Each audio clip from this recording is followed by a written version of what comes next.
하한은 형주 남양군 출신으로 그의 조부가 그 유명한 대장군 하진이었기에 그의 인생은 꽃길이 보장된 상태였습니다. 하지만 십상시의 난으로 하진이 암살당하고 그의 뒤를 이어 동탁이 정권을 잡으면서 하시 일족은 몰락해버립니다. 그리고 그 과정에서 하한의 부친도 죽은 것으로 보이는데, 이처럼 하한은 하루아침에 권세를 쥔 가문 출신에서 하루하루 연명하는 것을 걱정해야 하는 처지가 됩니다. 그러나 다행인 것은 그의 모친인 윤씨가 조조의 눈에 들었다는 점입니다. 위략에 따르면 조조는 사공의 자리에 올랐을 때 윤씨를 첩으로 삼았다고 하는데, 그 시기가 건한 원년입니다. 그리고 하진이 십상시들에게 암살당한 시기가 중평 6년이므로 하한과 그의 모친 윤씨는 7년간 떠돌아다니며 고생을 했던 것입니다. 어쨌든 조조가 윤씨를 첩으로 삼으면서 하한은 사실상 조조의 양아들이 됩니다. 그런데 보통 하한과 같은 처지에 있는 아이라면 소극적으로 행동하는 것이 당연할진데, 하한은 마치 조조의 친아들처럼 행동하며 조조가 위왕의 자리에 올랐을 때는 스스로 태자의 복식을 모방할 정도였습니다. 그도 그럴 것이, 조조는 이미지와 달리 친아들과 양아들을 차별 없이 모두 총애했기 때문에 그 영향도 충분히 있었을 테고, 또한 하한의 성격이 거리끼는 바가 없었던 것도 있었습니다. 게다가 하한은 어렸을 때부터 재능이 뛰어났기 때문에 그가 조조의 총애를 받은 건 어찌 보면 당연한 일이었습니다. 하한은 조조와 두시 사이에서 태어난 금향공주와 혼인을 하였고, 조조 살아 생전에는 그의 총애를 받으며 마음대로 살 수 있었기 때문인지 여색을 좋아했다는 기록이 있습니다. 그리고 자기 자신을 좋아하는 나르시스트적인 성격을 가져 일상생활을 할 때 백분이 손에서 떠나지 않을 정도로 얼굴에 화장을 했다고 하니, 아마 자유분방한, 나쁘게 말하면 방탕한 삶을 살았던 것으로 보입니다. 하지만 조조가 죽으면서 꿀 빨던 하한의 인생은 180도로 바뀌게 됩니다. 왜냐하면 조비가 위나라 황제의 자리에 올랐기 때문입니다. 조비는 애초부터 조조의 친아들처럼 행동하는 하한을 눈엣 가시처럼 여겼기에 일찍이 하한을 가짜 아들이라는 별칭으로 불렀습니다. 그로 인해 하한은 조비 시절에는 어떠한 직무도 맡지 못했으나 조비의 성정으로 보았을 때 하한은 관직에 오르지 못한 것을 아쉬워할 것이 아니라 오히려 조비가 자신을 죽이지 않은 것에 감사해야 하는 게 맞다고 봅니다. 그래서인지 하한은 조비 시절에는 쥐 죽은 듯이 살았습니다. 황초 7년 조비가 죽고 그의 아들인 조예가 위나라의 새로운 황제가 되었습니다. 하한은 드디어 자신의 능력을 보여줄 때가 되었다고 생각했겠지만 처지는 조비 시절과 별반 다르지 않았습니다.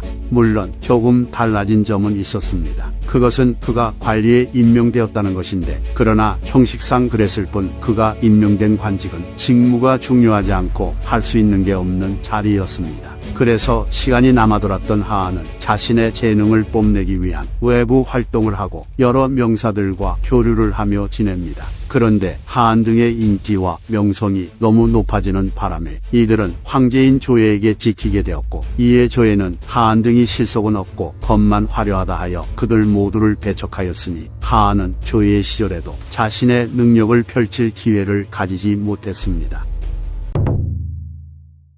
경초 3년 조예가 눈을 감았기에 어린 나이에 조방이 황제의 자리에 올랐고, 조상과 사마이가 탁고 대신이 되어 위나라의 두 기둥이 됩니다. 당시 하한은 자신이 약 20년 동안 조정의 배척을 받으며 능력을 펼치지 못했던 이유가 재능이 부족해서가 아니라 권력과의 끈이 없었기 때문이라고 여겼기에, 사마이가 아닌 만만한 조상을 찾아가 그에게 몸을 굽혀 그의 신복이 됩니다. 조상 입장에서도 갑자기 권력을 쥔 상태라 자신을 도와줄 사람이 필요했는데, 명성이 높고 재능도 있었던 하한이 먼저 자신을 찾아오니 굳이 그를 거부할 이유가 없었습니다. 그래서 조상은 하한을 상기시랑으로 등용하고 이후 시중, 상서로 승진시켰으므로 하한의 선택은 옳았던 것입니다. 특히 하한은 상서 중에서도 인재를 선발하고 임명하는 일을 주관하는 이부상서의 자리에 올라 인사권을 쥐었기 때문에 그가 조상 일파 중에서 가장 핵심적인 역할을 맡았다고 볼 수 있겠습니다. 하한 말고도 남양 출신 등량, 이승, 해국 출신 정밀, 동평 출신 필괴 등이 조상의 측근이 되었는데, 이들은 조상이 사마이를 제끼고 홀로 권력을 독점할 수 있도록 만들어줍니다. 그리하여 조상 일파의 세상이 되자 하한 등은 국가 소속의 옥나무밭 수백 경과 토지 등을 사사로이 취했고 관물들도 절취했으며 연주를 통해 주군의 관리들에게 뇌물까지 받아냅니다. 그리고 하한 등은 본래 이부상서의 자리에 있던 노육을 못마땅하게 여기고 있었는데 그 이유를 살펴보자면 그들이 조예 시절에 관직에 오르지 못했던 것은 황제인 조예에게 지켰기 때문이었으나 하필이면 그때 노육이 인사권을 담당하고 있었기에 그들은 당연히 노육을 좋게 볼 수 없었던 것입니다. 또한 인사권이 권력의 핵심이었기에 인사권을 취려했던 조상 일파 입장에서 오랫동안 인사권을 담당했던 노육은 그 영향력 때문이라도 반드시 제거되어야 할 존재였습니다. 그래서 그들은 먼저 노육을 이부상소의 자리에서 물러나게 만든 뒤에도 노육의 휘하 관리가 작은 잘못을 저지른 것을 트집잡아 법령을 엄격하게 해석해 노육에게 적용하였고 마침내 그를 면직시키며 그의 인수를 거둬갑니다. 그런데 본래라면 황제에게 이를 알린 다음에 인수를 거두어야 했지만 이들은 절차를 무시하고 황제에게 알리기 전에 먼저 인수를 회수했으니 그들의 권세가 황제를 무시할 정도였다는 것을 알 수 있습니다.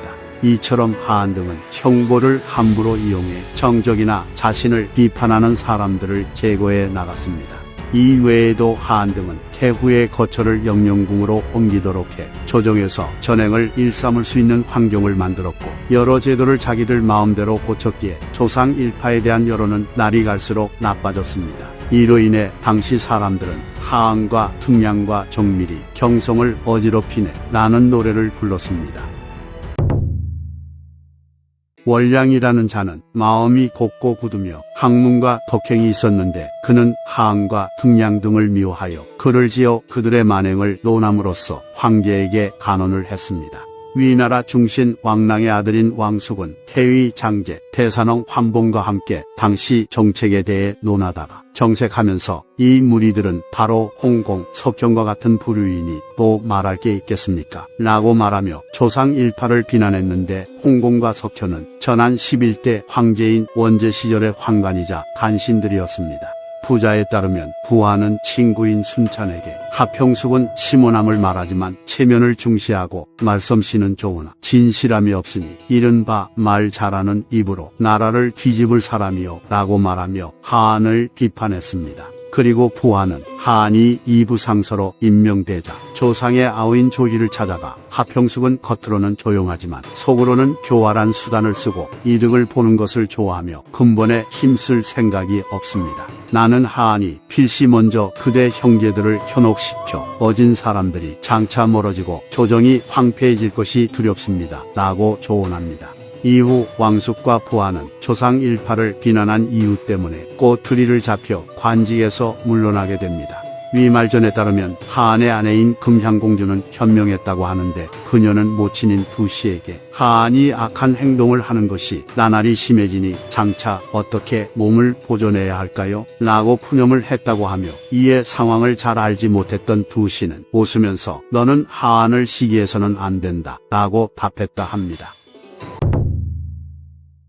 하한이 유명해진 이유는 학자로서의 재능과 그의 재능을 더욱 돋보이게 해주는 언변이 뛰어났기 때문인데 실제로 그는 노자와 장자의 말을 좋아해 도덕론 및 대략 수십 편의 여러 문부를 저술했다고 합니다. 그리고 그는 정충, 손홍, 조희, 순이와 함께 논어에 대한 학자들의 주석 중에서 훌륭한 것들을 모아 그들의 성과 이름을 기록하고 그들의 뜻에 따라 불안정한 부분들을 즉시 고쳤는데 이를 논어집회라고 명명했습니다. 이처럼 하한은 학자로서는 뛰어났지만 정치가로서의 행보는 낙제에 가까운 모습을 보여주는데 밀약에 따르면 하한은 이부상서에 임명되자 그와 오래전부터 알고 지낸 친구들을 많이 발탁했다고 하며 같은 일파였던 등량이 주로 뇌물을 받고 사람을 추천해준 터라 제대로 된 인재를 얻지 못했습니다. 또한 하한은 황제인 조방에게 나라를 훌륭하게 다스리는 사람은 먼저 자신의 몸을 다스리고 자신의 몸을 다스리는 사람은 그가 평소에 배워서 익힌 바에 따라 몸가짐이나 언행을 조심합니다.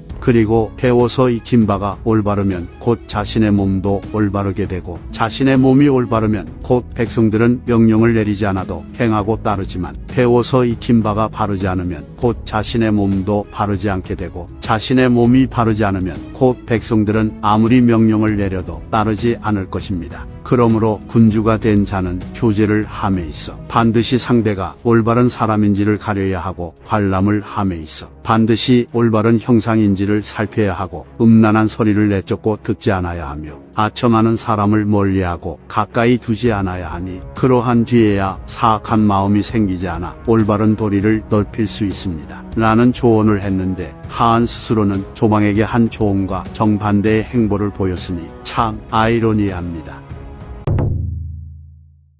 정시 10년 조상 형제가 황제를 수행해 고평릉에 참배를 간 사이 사마이가 반란을 일으켰고 이로 인해 조상과 조상 일파는 몰락합니다. 그리고 사마이는 조상 하한 등을 사형에 처했고 그 삼족을 멸했는데 위시 춘추에 따르면 사마이는 조상과 조상 일파를 처형하기 전에 하한을 시켜 조상 등의 죄를 다스리라고 명합니다. 그래서 하한은 사면을 받기 위해 같은 편이었던 조상과 조상 일파의 죄를 철저하게 처리했는데 사마이는 하한에게 무릇 죄인들은 모두 팔족이어야 할 것이요 라고 말합니다. 이에 하한은 정밀, 등량 등의 칠족과 그들의 죄를 조목조목 진술했으나 사마이는 아직 멀었다고 말했고 그제서야 하한은 자신의 일족도 포함되었다는 것을 깨닫고는 공궁회하고 급박해하며 사마이에게 지금 저 하한을 말하는 것입니까? 라고 외쳤는데 사마이는 그렇다고 대답하고는 곧바로 하한을 체포해 사형시킵니다.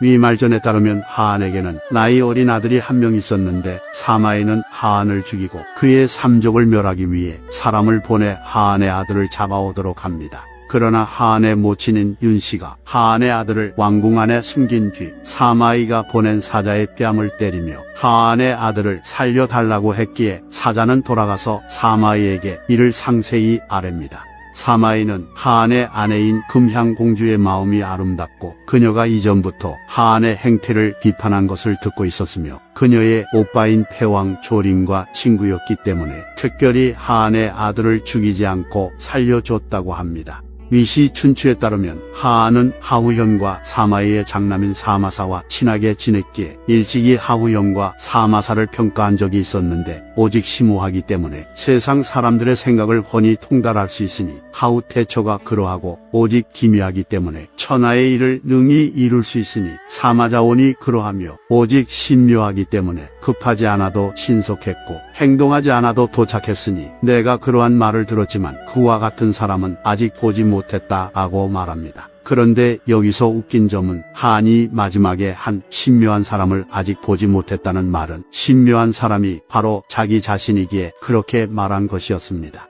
참고로 이때 하한이 말한 심오함과 기미함과 신묘함은 주역계사상전 10장의 내용을 빌려서 쓴 것입니다. 혹자는 등량의 탐욕이 이부상서인 하한의 인재등용에 영향을 미친 점, 하한이 추천한 왕필이 아니라 정밀이 추천한 왕료가 기용된 점, 조상이 가장 총애했던 정밀이 하한을 경멸했던 사례 등을 들어서 하한이 비록 조상 일파에 속하긴 했지만 오직 사형만 추구했던 이들과는 결이 달랐고 오히려 하한이 조상 일파의 얼굴 마담이 되어 해만 있게 되었다고 평가하기도 합니다. 세설신호에 나오는 하한 관련이라는 히라의 내피셜 시리즈에서 다루는 게 더 나을 것 같아서 생략하였습니다. 이상 삼국지 인물열전 하한편 마치겠습니다. 시청해주신 휴머님들께 감사드립니다.